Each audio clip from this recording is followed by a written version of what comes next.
Welcome to the Home Gardening Program. Today we will discuss places around the home which you can use for planting. You can use almost any area around the home to cultivate crops. In an earlier session we discussed the requirements for growth of plants. Remember, crops require air, sunlight, water, a suitable growing medium, adequate space, and good management.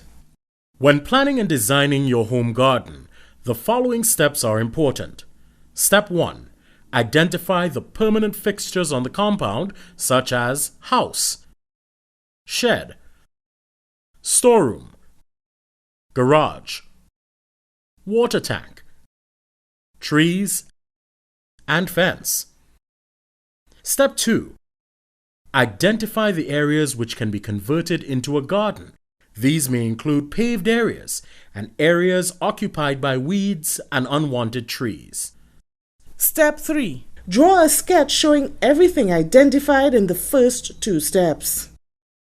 Mark off areas which retain water, dry quickly, are paved, unpaved, shady, exposed to full sunlight, flat, and sloping. Now that you've identified areas to plant, you can decide what to grow. Choose crops which you consume regularly.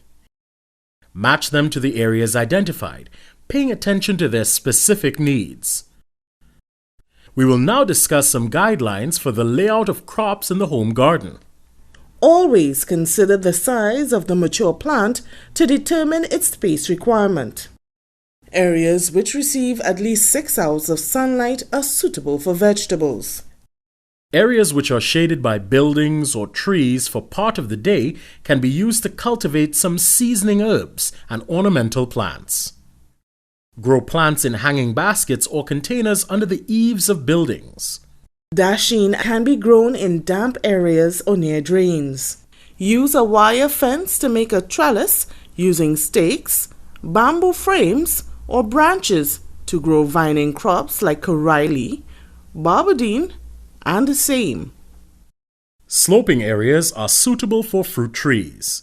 Use containers for planting on compact or paved areas.